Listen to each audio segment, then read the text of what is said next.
Here's why couples that consist of an avoidant and somebody with an anxious attachment style tend to break up so often. And here's how you can make a relationship between the two work. I'm Coach Pearl, relationship coach.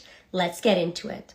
So, avoidants and individuals with anxious attachment styles have very different needs within a relationship and completely opposite communication styles. And of course, communication is key to any successful relationship. So avoidants tend to love their independence a lot, and they struggle a lot with under communication. They like to avoid their emotions and they like to avoid conflicts at all costs. So they tend to under communicate whatever needs that aren't being fulfilled within a relationship.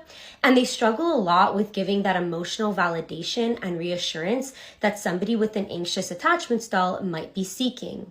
Individuals with anxious attachment styles usually have the exact opposite problem as an avoidant. Individuals with anxious attachment styles seek a lot of reassurance and seek a lot of validation. Of course, they're a lot more prone to that anxiety and that overthinking. So in many cases, somebody with an anxious attachment style will feel like their needs are not being met by their partner. Their partner isn't showing them enough love, validation, affection, and attention.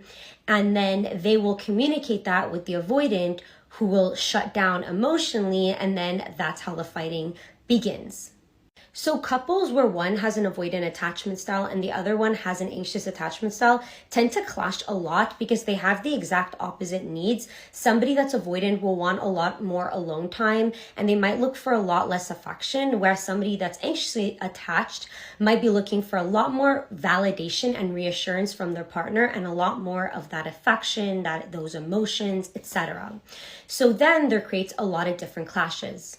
Within this avoidant and anxious attachment style dynamic, the avoidants are usually the ones that end the relationships because, of course, since they avoid conflicts, they usually have a much lower threshold of how much they're able to handle. So once there's enough fights and issues, they'll end up just saying, well, the both of us are not compatible. We're just not meant to be.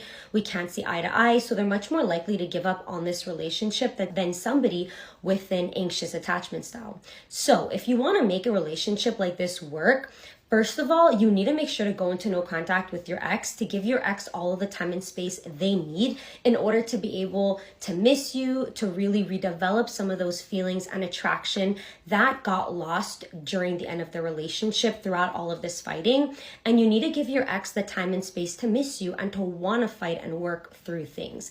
In order to make a relationship between the two of you work out, the both of you need to strive to have a secure attachment style. An anxious attachment style is unhealthy, just like an avoidant attachment style